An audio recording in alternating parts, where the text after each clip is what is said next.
हाँ तो मेरे प्यारे दोस्तों, एमएस कोचिंग सेंटर में पुनः आप लोगों का स्वागत है।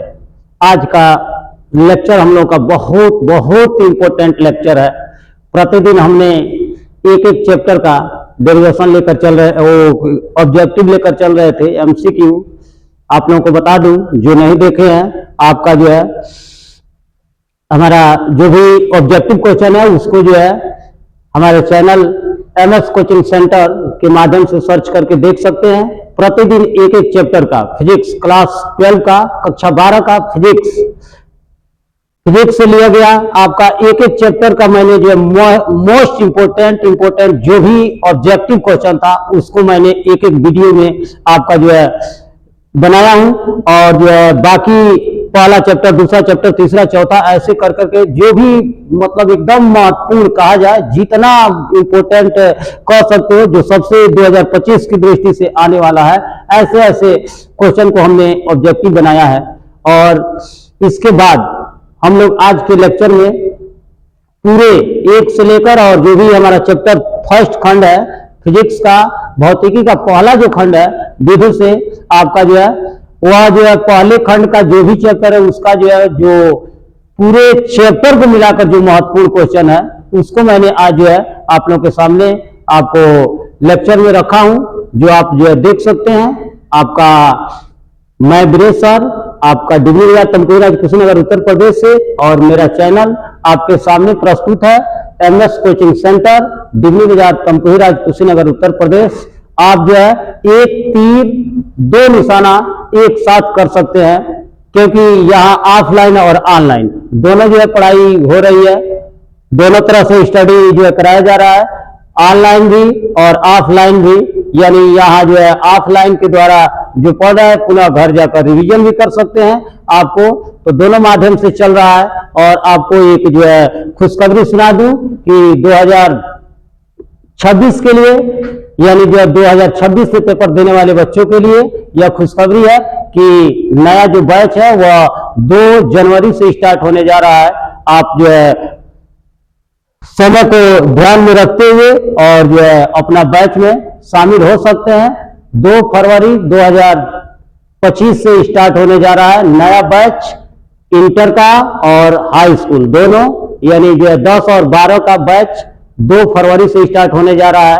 और जो है आप अच्छी तरह से अच्छा से तैयारी कर सकते हैं, क्योंकि हमारे यहाँ व्यवस्था हर एक टीचर की अलग अलग व्यवस्था आप जो है जानते भी हैं कि फिजिक्स, केमिस्ट्री, मैथ, बायोलॉजी या हिंदी, इंग्लिश टोटल सब्जेक्ट आप लोग के सामने प्रस्तुत होता है। टोटल सब्जेक्ट पढ़ाया जाता है, जिसके लिए अलग अलग आपका जो है टीचर आप लोग पहले से ही जानते भी हैं, जो नहीं जानते हैं वह जो है आकर और जो है देख सकते हैं। आपका 2 फरवरी से बैच नया स्टार्ट हो रहा है। और आज का जो वीडियो है वो मोस्ट इंपोर्टेंट होगा। आज अगर नहीं देखे तो फिर जो है इतने वीडियो देखने से भी कोई फायदा नहीं है, यदि आज का नहीं देखे तो। आज का वीडियो एकदम मोस्ट इंपोर्टेंट है, पूरे चैप्टर का जो मिलाकर दिया गया है, और जो भी पूरे चैप्टर में महत्वपूर्ण क्वेश्चन है उस क्वेश्चन को आज के वीडियो में हम लोग देखेंगे। तो आइए देखते हैं हम आपका अपना प्यारा सा चैनल में एमएस कोचिंग सेंटर, मैं वीरेश सर। आइए आपका ऑब्जेक्टिव आज स्टार्ट करते हैं। देखेंगे आपका हमारा पहला क्वेश्चन है वैधुशीलता, अपसाइलन नाट का एसआई मात्रक। पहला हमारा क्वेश्चन है, कॉपी कलम निकाल लीजिए सबसे पहले फटाक से। और जो है आज का वीडियो में आज लास्ट निचोड़ है इस जो है पूरे चैप्टर का। इसमें थोड़ा सा एक बार अपना जो है ट्राई करके देखिए, टेस्ट देकर देखिए कि क्या जो है आपने अभी तक रिजल्ट जो है हासिल किया है। आप जो है देख सकते हैं, और पुनः वीडियो को बाद में फिर पुनः बैक करके के और जो है इसको तैयारी जरूर कर लीजिएगा, क्योंकि यह परीक्षा 2025 के परीक्षा की दृष्टि से अगर देखा जाए तो बिल्कुल आपका जो महत्वपूर्ण है। इतना ही पढ़कर बहुत कुछ कर सकते हैं। आइए देखते हैं आपका पहला क्वेश्चन हमारा है वैधुशीलता अपसाइलन नाट जिसको कहते हैं का एसआई मात्रक होता है। चलिए देखिए, बताइए, अपना टिक करते जाइए कॉपी में। फास्ट में जो है चलूंगा आज, क्योंकि समय भी कम है और जितना अधिक से अधिक हम लोग जो है जल्दी में करके अधिक से अधिक जो है नंबर को जो है इकट्ठा कर ले, वही अच्छा रहेगा। तो देखिए एप्सिलॉन नॉट, एप्सिलॉन नॉट का SI मात्रक, वो एप्सिलॉन नॉट का SI मात्रक पहला ही आपका ऑप्शन सही है, देख सकते हैं कूलम स्क्वायर प्रति न्यूटन मीटर स्क्वायर, पहला ऑप्शन सही है आपका, कूलम स्क्वायर प्रति न्यूटन मीटर स्क्वायर। नेक्स्ट दूसरा क्वेश्चन आते हैं वैद्युत क्षेत्र की तीव्रता का मात्रक। वैद्युत क्षेत्र की तीव्रता का मात्रक क्या होता है आपका, देख सकते हैं आपका कूलम प्रति न्यूटन, जूल प्रति न्यूटन, न्यूटन प्रति कूलम और न्यूटन प्रति मीटर। हाँ, तो दूसरा क्वेश्चन विकल्प हमारा 2 सही है आपका, जूल प्रति न्यूटन। नेक्स्ट तीसरा क्वेश्चन हमारा है निम्न में कौन सा वैद्युत क्षेत्र का मात्रक नहीं है, निम्न में कौन सा वैद्युत क्षेत्र का मात्रक नहीं है, न्यूटन प्रति कूलम, वोल्ट प्रति मीटर, जूल प्रति कूलम और जूल कूलम प्रति मीटर। हमारा ऑप्शन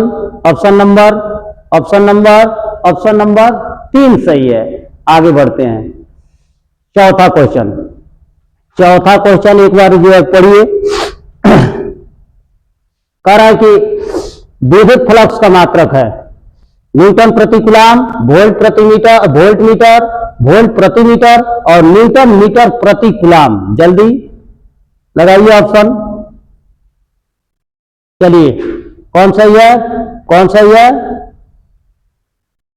बताइए। ये ऑप्शन नंबर आपका 2 सही है, वोल्ट मीटर। आगे क्वेश्चन नंबर 5, विद्युत क्षेत्र वेक्टर ई में वेक्टर पी आघूर्ण वाले द्विध्रुव पर लगने वाला बल आघूर्ण है। Vector P dot vector E, vector P cross vector E 0, vector E cross vector P. जल्दी लगाइए। चलिए कौन ऑप्शन जल्दी। वो ऑप्शन नंबर आपका ब, यानी जो दूसरा ऑप्शन सही है, vector P cross vector E. Next question number 6 सामने है, 6 नंबर क्वेश्चन कह रहा है कि बराबर द्रव्यमान के गोलों ए एवं बी को क्रमशः, यहां 1 मिनट थोड़ा सा,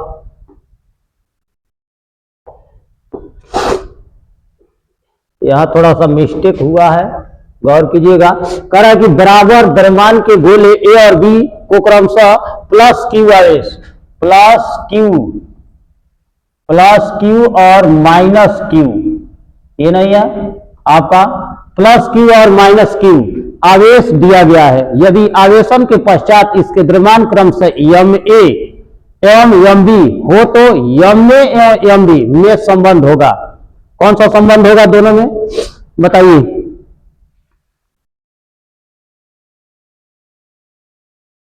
चलिए लगा लिए होंगे, आशा है लगा लिए होंगे, अब लगा लिए होंगे। कौन सा होगा? चलिए ऑप्शन नंबर सी आपका सही है, M A less than M B. Next question चलते हैं आपका। नेक्स्ट क्वेश्चन में अगर देखा जाए तो क्वेश्चन नंबर 7, गौर कीजिएगा, क्वेश्चन नंबर 7। चलिए 7 नंबर क्वेश्चन पढ़िए आप लोग। 7 नंबर क्वेश्चन, चलिए पढ़िए एक बार 7 नंबर क्वेश्चन। कह रहा है कि एक समान एक ही नहीं है, गलत छप गया है। एक इलेक्ट्रॉन जिस पर आवेश E तथा द्रव्यमान m है, एक आवेश है जिस पर द्रव्यमान E है और आवेश m है, एक समान वैद्युत क्षेत्र E में गतिमान है, इसका त्वरण है कितना होगा? जल्दी बताइए।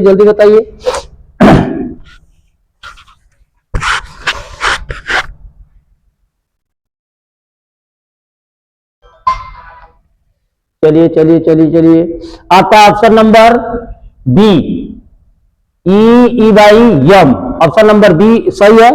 अगला क्वेश्चन सामने ही है, यहां पर देख लेते हैं, दिखाई दे रहा होगा। चलिए चांदी का परावैद्युतांक क्या होता है? अरे भाई एक चैप्टर में जो रिवाइज आप लोगों को कराया गया है उसमें भी ऐसे क्वेश्चन था, उसमें का भी एक क्वेश्चन है और पूरा मिलाकर है, तो थोड़ा सा जो है फास्ट कीजिए और अधिकतर आप लोगों को क्वेश्चन जानकारी भी होगा। चलिए चांदी का परावैद्युतांक पूछ रहा है, चांदी का परावैद्युतांक कितना होता है बताइए। वह होता है k equal to 0, k equal to +1, k equal to -1 और फिर दिया है k इक्वल टू 1। ये आपका ऑप्शन लगा लिए होंगे, ये ऑप्शन आपका 10 सही है। नेक्स्ट क्वेश्चन चलते हैं। आपका क्वेश्चन नंबर 9 नंबर क्वेश्चन और 10 नंबर क्वेश्चन एक साथ हम लोग देखेंगे। चलिए लगाइए 9 और 10 दोनों क्वेश्चन। 9 और 10 क्वेश्चन आपको देखना है। चलिए देखिए 9 और 10 क्वेश्चन। चलिए आपका क्वेश्चन नंबर 9 देखिए क्या कह रहा है। एक समान वैद्युत क्षेत्र एक समान वैद्युत क्षेत्र वेक्टर ई में रखे वैद्युत द्विध्रुव आघूर्ण वेक्टर पी वाले वैद्युत द्विध्रुव को 90 अंश से घुमाने से कृत कार्य बताना है, कार्य की गणना करना है। अच्छी तरह आप जो है यह जो है देखे भी है, उस ऑब्जेक्टिव में भी चैप्टर वाइज ऑब्जेक्टिव जो चला है उसमें भी देखे है, इसमें भी दिखाई दे रहा है आपका p/2 और PE और √2 PE। तो यह आपका ऑप्शन नंबर 100 सही है, यानी जो है PE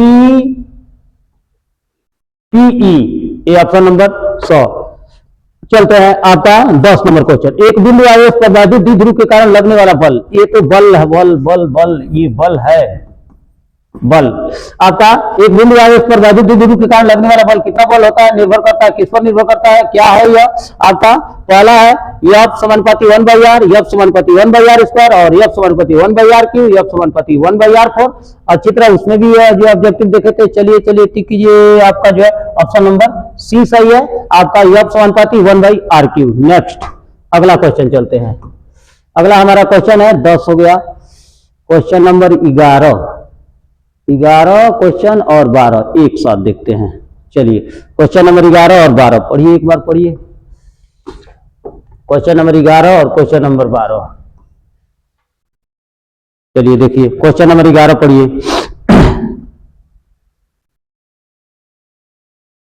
यह कह रहा है कि एक खोखले धातु गोले पर 10 कूलम आवेश है, गोलों के त्रिज्या 5 सेमी है, गोले की त्रिज्या 5 सेमी है, तो धातु के गोले के भीतर वैद्युत क्षेत्र कितना होगा वैद्युत क्षेत्र, बताइए आपका।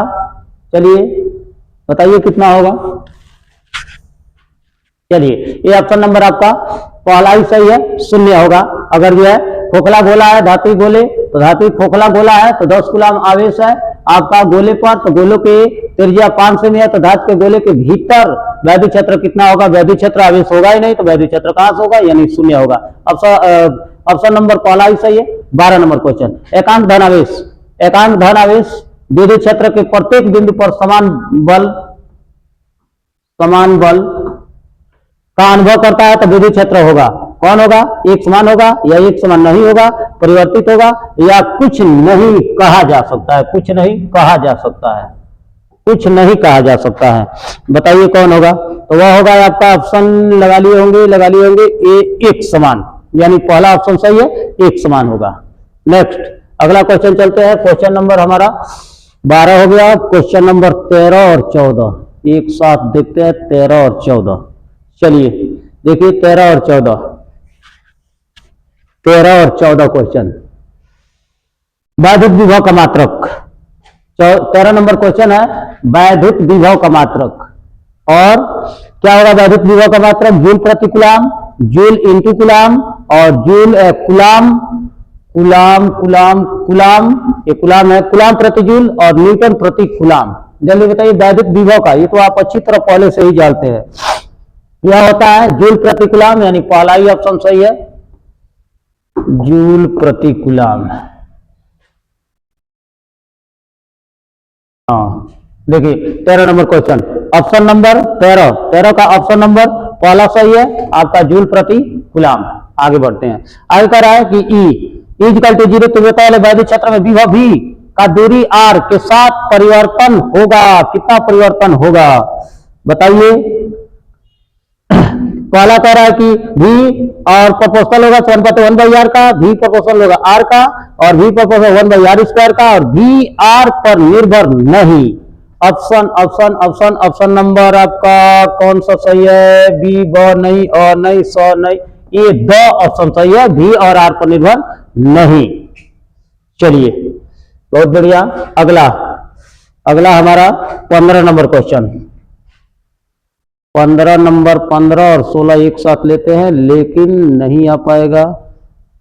15 ऑप्शन नीचे दिखाई दे रहा है, नहीं दे रहा है। चलिए सवाल को एक बार समझ लीजिए और उसके बाद फिर जो है आपको जो है लगा लीजिएगा। देख लेते हैं सवाल।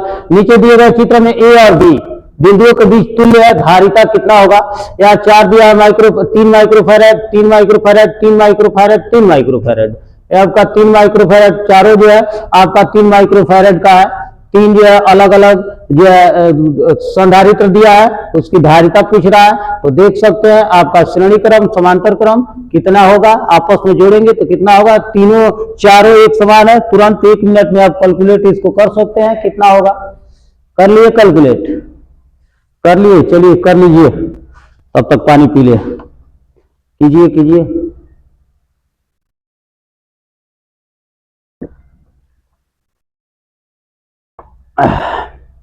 चलिए कर लिए होंगे। ऑप्शन आपके सामने है। 12 ओम, 6 ओम, 4 ओम और 3 12 माइक्रोफैरड, 6 माइक्रोफैरड, 4 माइक्रोफैरड और 3 माइक्रोफैरड। चलिए बहुत बढ़िया, बहुत अच्छा कर लिए। बहुत बहुत बहुत बहुत। ए नहीं, बी नहीं, सी जी। चलो बहुत बढ़िया, सी ऑप्शन सही है। अर्थात यह 4 माइक्रोफैरड, 4 माइक्रोफैरड आपका ऑप्शन सही है। अगला 16 नंबर क्वेश्चन। 16 और 17 एक साथ देखते हैं। 16 और 17 पढ़िए। 16 और 17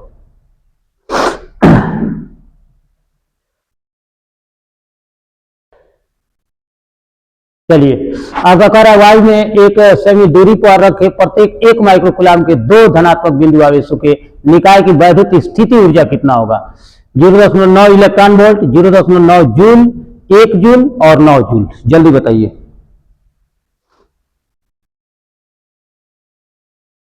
यहां पर अगर देखोगे तो थोड़ा सा मिस्टेक है। मिस्टेक कुछ नहीं है आपका, मिस्टेक कुछ नहीं है ये कि यहाँ पर हाँ ऑप्शन नंबर यह आपका पहला है, ये ऑप्शन नंबर दूसरा है आपका, और वो आपका ऑप्शन है। यानी 0.9 electron volt, 0.9 joule, 1 joule, 9 joule. तो ये ऑप्शन नंबर आपका लगा चुके होंगे। ये ऑप्शन नंबर आपका बहुत सही है, 0.9 जूल। अगला क्वेश्चन, अगला क्वेश्चन 100 माइक्रोफैरड, 100 माइक्रोफैरड धारिता वाले संधारित्र को 10 वोल्ट तक आवेशित करने पर उसमें संचित ऊर्जा कितना होगा। जल्दी आपका सामने, इसको कर भी सकते हो। 100 माइक्रोफैरड है आपका जो है, और इसके संधारित्र को 10 वोल्ट से जोड़ा गया है। तो फिर जो है कैलकुलेट करने पर जल्दी 1 मिनट में कैलकुलेट कर लीजिए, कोई विशेष नहीं है। आपका सामने दिखाई दे रहा है कौन सा ऑप्शन सही है।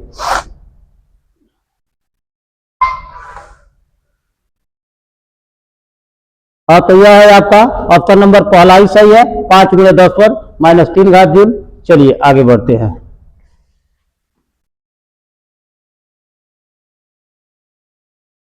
अठारह और 19, 18 और 19 क्वेश्चन देखिए तो 18 और 19।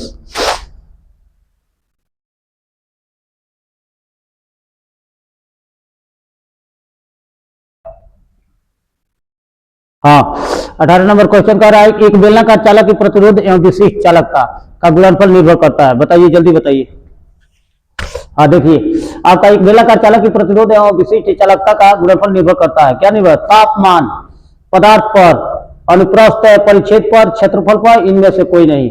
ऑप्शन नंबर आपका बी सही है आपका, यानी जो पदार्थ पर हो जाएगा। फिर जो 19 नंबर क्वेश्चन, 19 नंबर भी लगा लिए होंगे। यदि इलेक्ट्रॉन का अपवाह वीडी और विद्युत क्षेत्र की तीव्रता ई हो तो निम्नलिखित में कौन सा संबंध ओम के नियम का पालन करता है। आपका पहला, दूसरा, तीसरा।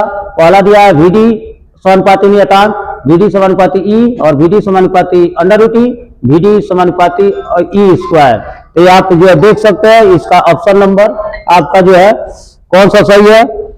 ऑप्शन नंबर कौन सही है। ये ऑप्शन नंबर आपका यहां लगा दे रहा है, ये बार बार लगाना।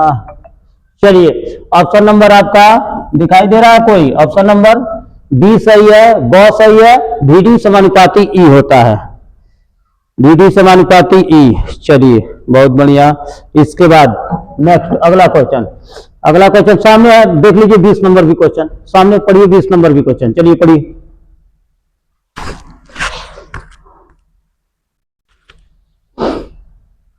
हाँ, सामने कह रहा है कि 50 ओम प्रतिरोध, 50 ओम प्रतिरोध के धात्विक तार को खींचकर उसकी लंबाई 2 गुनी कर दी गई है। 50 ओम है, 2 गुना किया गया है, तो उसका नया प्रतिरोध कितना होगा? कई बार बताया गया है, तुम लोग को ऑफलाइन क्लास में भी बताया गया है कि तार को 2 गुना करे, 3 गुना करे तो फिर जो है कितना उसका प्रतिरोध बढ़ेगा। तो आपका जो है 50 ओम है, तो उसका कितना होगा आपका?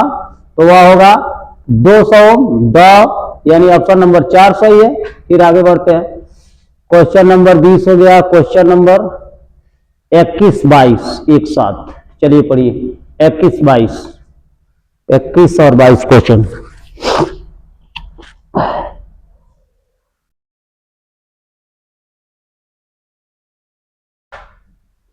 चलिए, ये कह रहा है कि 100 वाट 220 वोल्ट, 100 वाट 220 वोल्ट का बल्ब 110 वोल्ट की सप्लाई से जुड़ा है, तो बल्ब में व्यय होने वाली शक्ति कितनी होगी? कितनी होगी शक्ति?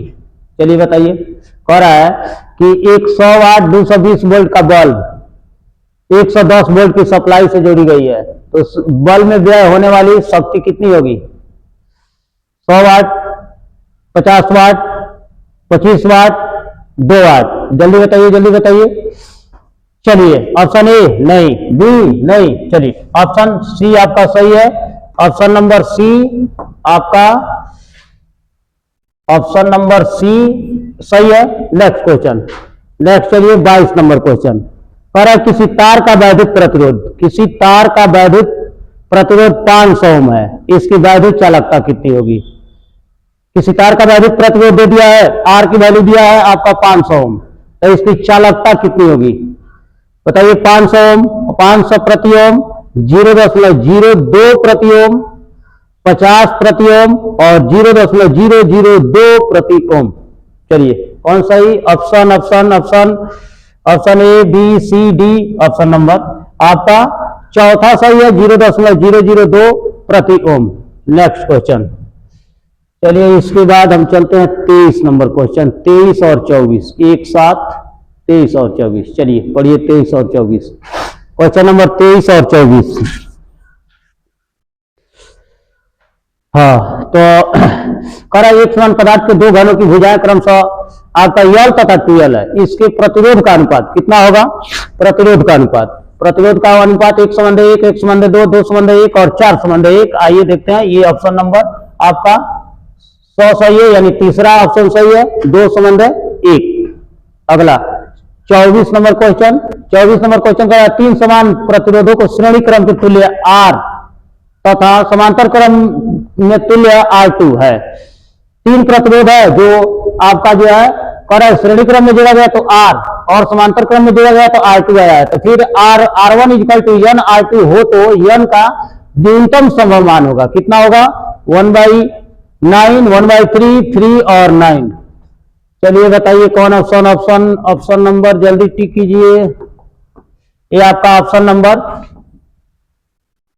चौथा सही है, अर्थात जो है 9 होगा। अगर जो है प्रतिरोध जो है यहाँ जो है श्रेणी क्रम में जोड़कर R लाया गया है और समांतर क्रम में जोड़ा गया है तो R2, अर्थात N की वैल्यू अगर देखा जाए संभव वैल्यू तो वह 9 होगा।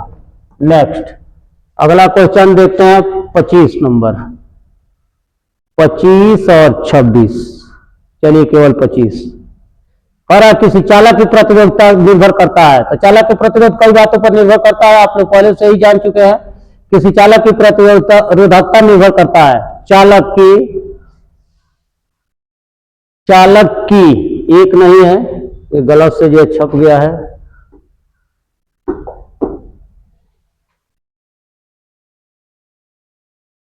ये रही है, केवल है किसी चालक की प्रतिरोधकता निर्भर करता है चालक के लंबाई पर, मोटाई पर, पदार्थ पर, इनमें कोई नहीं। चलिए ऑप्शन लगाइए, लंबाई पर, मोटाई पर, इनमें से कोई नहीं, यह होगा चालक की प्रतिरोधकता उसके पदार्थ पर निर्भर करता है। नेक्स्ट क्वेश्चन 26 नंबर, गतिशील आवेश उत्पन्न करता है, यह भी कई बार क्वेश्चन आ चुका। गतिशील आवेश उत्पन्न करता है? केवल वैद्युत क्षेत्र, केवल चुंबकीय क्षेत्र। वैद्युत और चुंबकीय दोनों, और वैद्युत और चुंबकीय क्षेत्र में कोई नहीं। ध्यान दीजिएगा, ये भी क्वेश्चन जो है कई बुक में दिया है आपका कि वैद्युत और चुंबकीय क्षेत्र दोनों, लेकिन वास्तविक देखा जाए तो यह होगा केवल चुंबकीय क्षेत्र ही उत्पन्न करता है। इस क्वेश्चन को देख लीजिएगा। नेक्स्ट अगला क्वेश्चन, क्वेश्चन नंबर 27। चुंबकीय क्षेत्र की तीव्रता का मात्रक होगा। चुंबकीय क्षेत्र की तीव्रता का मात्रक या चुंबकीय क्षेत्र का मात्रक, दोनों एक ही हुआ। चुंबकीय क्षेत्र की तीव्रता का है या चुंबकीय क्षेत्र का है?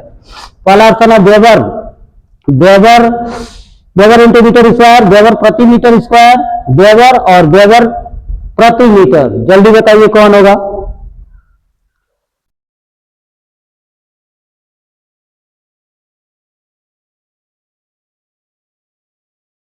ऑप्शन नंबर बी, वेबर प्रति मीटर स्क्वायर।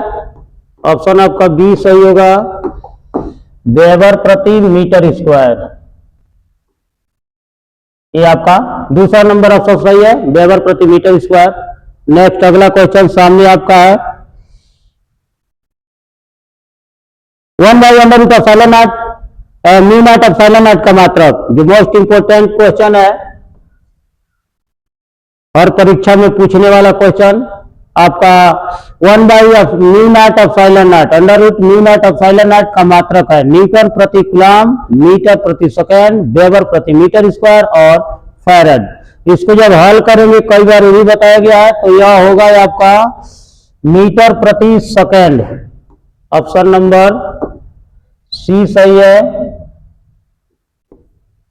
मीटर प्रति सेकेंड। अगला क्वेश्चन, अगला क्वेश्चन 29 नंबर क्वेश्चन। चलिए पढ़िए एक बार 29 नंबर क्वेश्चन। μ0 का जो निकालना है अंडर रूट, वो भी -1/2 का मान।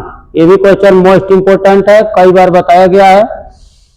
पहला दिया 3 × 10⁸ मीटर सेमी प्रति सेकेंड, 3 × 10⁻10 सेमी प्रति सेकेंड, 3 × 10⁻9 सेमी प्रति सेकेंड और 3 × 10⁸ किमी प्रति सेकेंड। जल्दी बताइए कौन सा होगा? ऑप्शन नंबर कौन सा सही है?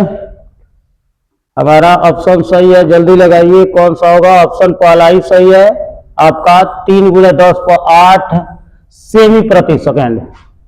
अगला क्वेश्चन, किसी समान चुंबकीय क्षेत्र में एक इलेक्ट्रॉन क्षेत्र के लंबवत दिशा में प्रवेश करता है, तो इलेक्ट्रॉन का पथ कैसा होगा? परवलयाकार या दीर्घवृत्ताकार, वृत्ताकार, सरल रैखिक। तो ये भी कई बार क्वेश्चन आ चुका है। ये आपका ऑप्शन नंबर तीसरा सही है, वृत्ताकार। नेक्स्ट क्वेश्चन,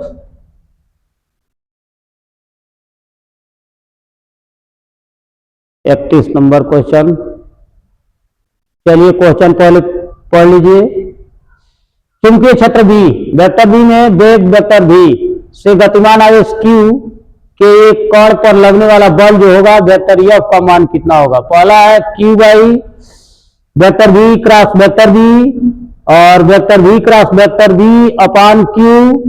फिर यहां ऑप्शन है Q और फिर जो है ब्रैकेट में है आपका,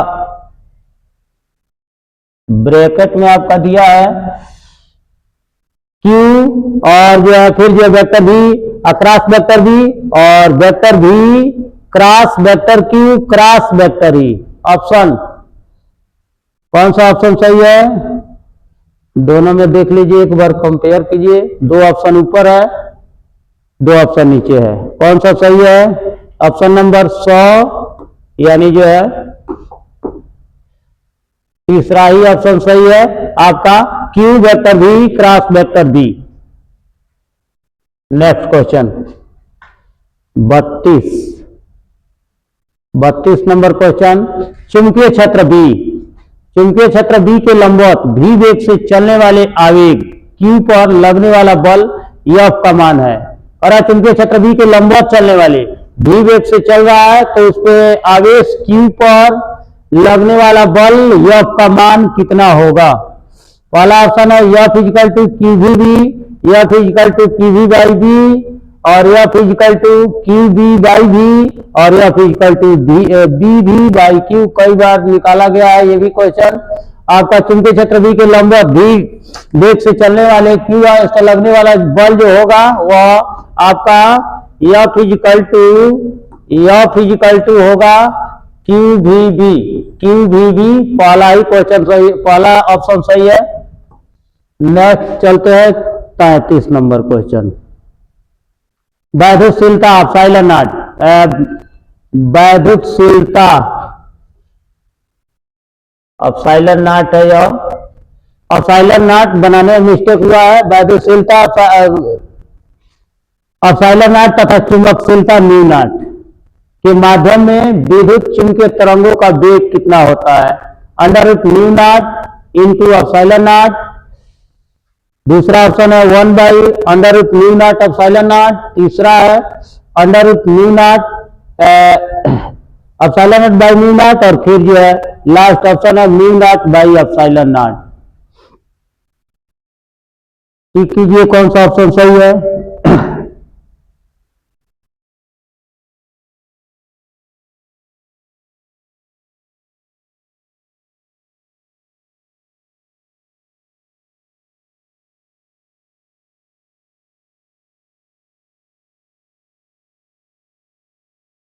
ऑप्शन नंबर हमारा ऑप्शन नंबर दूसरा ही सही है, यानी जो है 1 by under root mu naught epsilon not. अगला क्वेश्चन, नेक्स्ट क्वेश्चन है आवेश Q एक समान चुंबकीय क्षेत्र B के समानांतर वेग V से गति कर रहा है, आवेश पर लगने वाला बल कितना होगा? तो आवेश Q है एक समान चुंबकीय क्षेत्र वेक्टर B के समानांतर है, तो जब भी समानांतर कहेगा तो उस पर लगने वाला जो बल होगा वह कितना होगा? वह बल होगा आपका जो है 0 शून्य होगा। अगला क्वेश्चन, अगला हमारा प्रश्न 35 नंबर। 35 नंबर क्वेश्चन पढ़िए।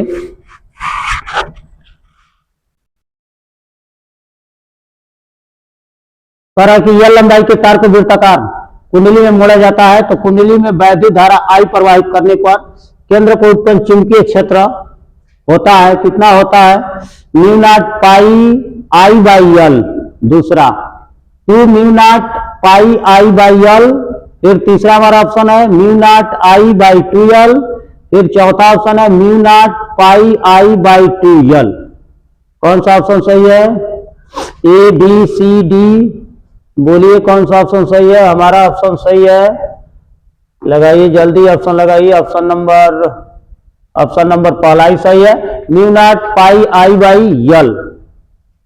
नेक्स्ट क्वेश्चन, नेक्स्ट हमारा क्वेश्चन है 36 नंबर, 36 37। चलिए 36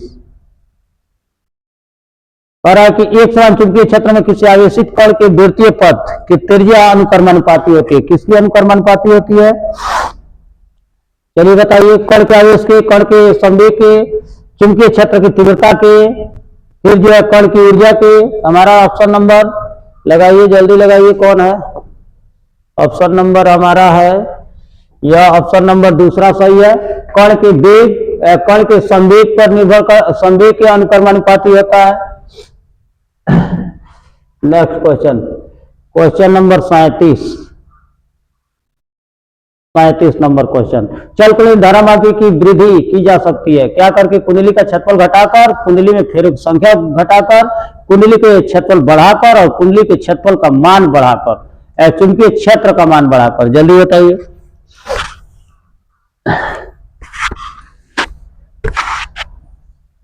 ऑप्शन नंबर हमारा ऑप्शन नंबर तीसरा सही है। कुंडली के क्षेत्र बढ़ाकर हम जो है कुंडली के धारामापी में वृद्धि किया जा सकता है। ऑप्शन नंबर अगला प्रश्न है हमारा, अगला क्वेश्चन 38। कूलाम का एक आवेश 3 × 10⁻³ टेस्ला के चुंबकीय क्षेत्र में गति करता है। कूलाम के आवेश, कूलाम यहाँ जो है मिस्टेक से छुटा हुआ है, वह है 20 कूलाम। 20 कूलाम का एक आवेश है, 20 कूलाम का एक आवेश 3 × 10⁻³ टेस्ला के चुंबकीय क्षेत्र में गति करता है। तो चुंबकीय क्षेत्र द्वारा आवेशित कार्य की गणना करना है, कितना कार्य होगा?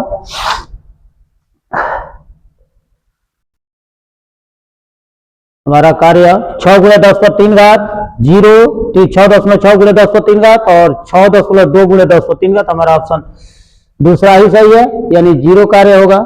नेक्स्ट क्वेश्चन, अगला हमारा क्वेश्चन 39 नंबर है।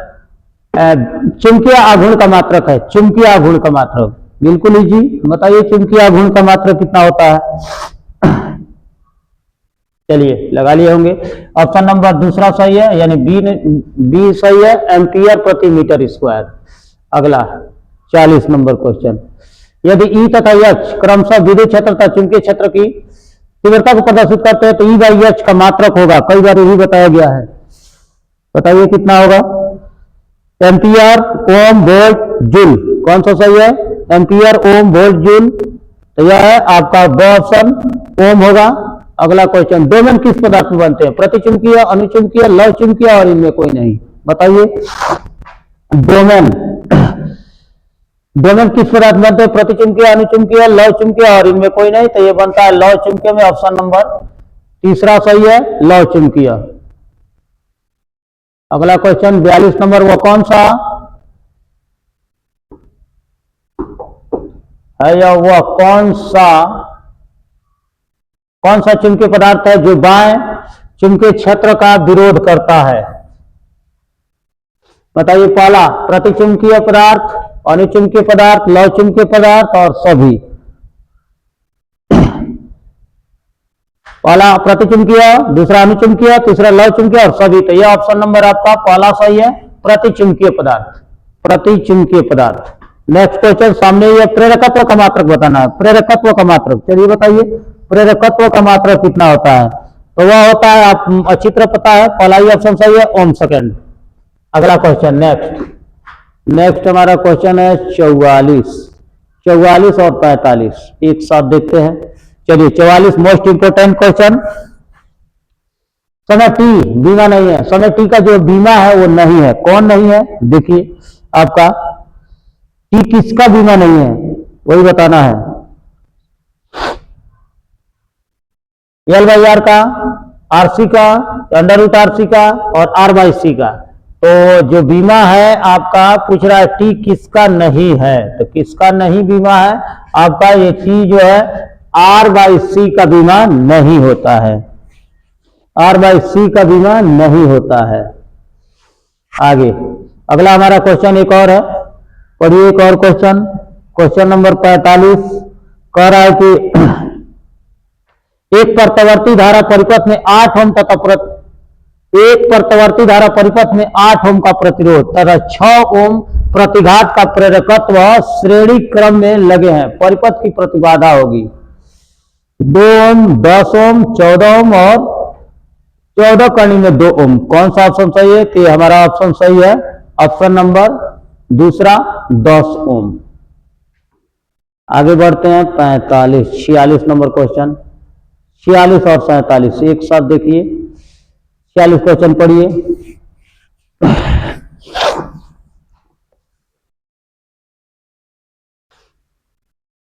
पढ़िए जल्दी। कह रहा है कि आपका एल सी तथा आर क्रमशः प्रेरकत्व, धारिता या प्रतिरोध को व्यक्त करते हैं। तो निम्नलिखित सूत्रों में किसका विमीय सूत्र आकृति का नहीं है। ठीक है, पहला 1 बाई आर सी, दूसरा है आर बाई एल और तीसरा है 1 by under root L C और चौथा सी बाई एल। कौन सा ऑप्शन होगा सही, बताइए जल्दी बताइए कौन सा ऑप्शन सही है। तो ऑप्शन नंबर आप जान चुके हैं, बता दीजिए, बताइए वो ऑप्शन नंबर चौथा सही है, सी बाई एल। अगला एक एल सी आर परिपथ को प्रत्यावर्ती धारा के स्रोत से जोड़ा गया है। अज्ञात की स्थिति में लगाए गए विभवांतर एवं प्रवाहित धारा में कलांतर, कितना कलांतर होगा दोनों में, तो वो कलांतर कितना होगा, 0, π/4, π/2 और पाई। ऑप्शन नंबर पहला सही है, वह होगा 0। अगला क्वेश्चन नंबर आपका 47 हो गया। अब 48 नंबर क्वेश्चन चलते हैं। Question number 48। चलिए, ये है हमारा 48 क्वेश्चन। कह रहा है कि यदि यल तथा आर क्रमशः प्रेरकत्व एवं प्रतिरोध है, यल तथा आर क्रमशः प्रेरकत्व एवं प्रतिरोध है, तो यल बाई आर का मात्रक होगा 50 बार बताया गया है। ऑफलाइन क्लास में कई बार बताया गया है। आपका यल बाई आर का मात्रक कितना होगा, जल्दी बताइए कितना होगा। चलिए, आपका पहला दिया है, पहला ऑप्शन सेम ही है, आपका मिस्टेक से दे दिया है। पहला ऑप्शन आपका, पहला ऑप्शन है सेमी इनवर्स, दूसरा एमएस मीटर सेकेंड, तीसरा यस और चौथा एम। तो हमारा ऑप्शन नंबर तीसरा यस सही है। अगला क्वेश्चन नंबर 49, किसी शुद्ध प्रतिरोध प्रतिवर्ती परिपथ में विभव और धारा में कलांतर होता है। अभी आया था विभव और धारा में कलांतर, कई बार आ चुका यह क्वेश्चन, और वह होता है आपका शून्य। अगला ऑप्शन, ऑप्शन नंबर, अगला क्वेश्चन हमारा है, चलिए 50 number question. Under root LC का मात्रक है, जहां यल प्रेरकत्व और सी धारिता है, क्या होगा, जल्दी बताइए। चलिए, ये ऑप्शन नंबर आपका चौथा ही सही है, सेकंड ऑप्शन नंबर चौथा सही है। अगला क्वेश्चन चलते हैं, क्वेश्चन नंबर 51 और 52 एक साथ देखिए, 51 और 52 एक साथ देखिए।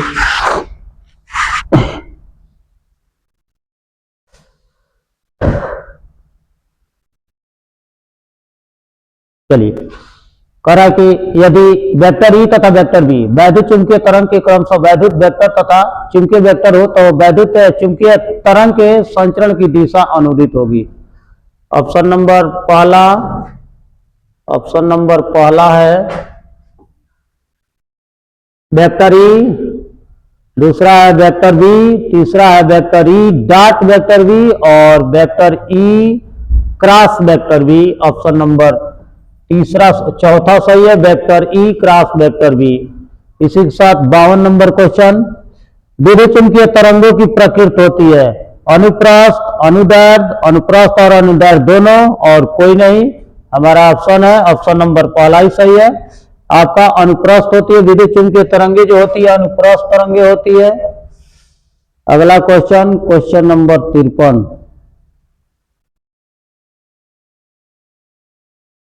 करा न्यूटन आवृत्ति की विद्युत चुंबकीय तरंगे है, सबसे न्यूनतम सबसे कम आवृत्ति की विद्युत चुंबकीय तरंगे है, कौन सा है, पराबैंगनी, एक्स किरणें, गामा किरणें और माइक्रो तरंगे। ऑप्शन नंबर पहला पराबैंगनी, दूसरा एक्स किरणें, तीसरा गामा किरणें, चौथा माइक्रो तरंगे। ये हमारा ऑप्शन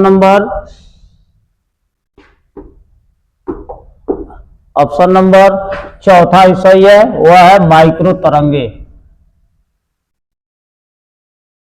अगला नेक्स्ट क्वेश्चन है विद्युत चुंबकीय विकिरण। विद्युत चुंबकीय विकिरण में रेडियो आवृत्ति का प्रयास नहीं है, परास। विद्युत चुंबकीय विकिरण में रेडियो आवृत्ति का परास कितना होता है, 3 × 10⁶ से लेकर 3 × 10⁻⁻, दूसरा है 3 × 10⁻12 से लेकर और 3 × 10⁻14, 3 × 10⁻14 से 3 × 10⁻16 और 3 × 10⁻6 से भी ऊपर होता है। कौन सा ऑप्शन सही है, विद्युत चुंबकीय विकिरण में रेडियो आवृत्ति का परास, वो है ऑप्शन नंबर हमारा पहला ही सही है। 3 × 10⁻6 से लेकर और 3 × 10⁻10 CS तक होता है, CYS तक होता है। अगला क्वेश्चन,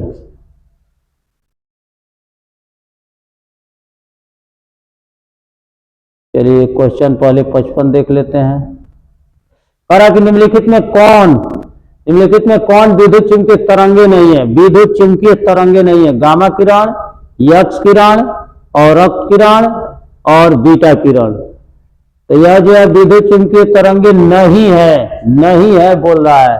यह हमारा ऑप्शन होगा, बताइए कौन सा ऑप्शन होगा, यह होगा हमारा ऑप्शन चौथा, आपका ऑप्शन नंबर चौथा होगा बीटा किरण जो होगा वह विद्युत चुंबकीय तरंगे नहीं होता है।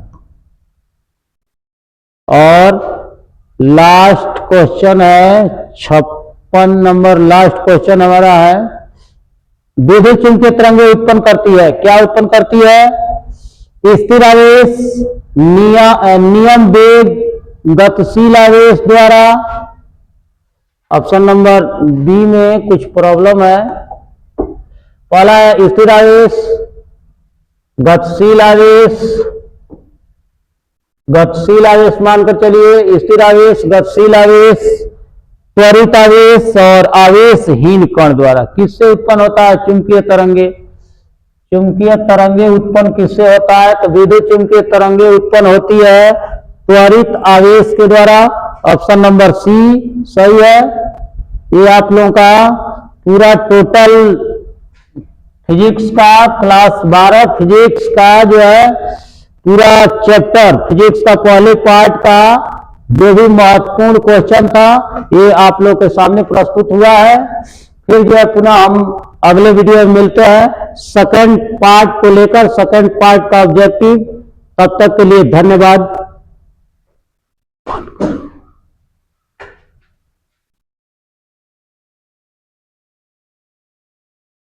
Yeah.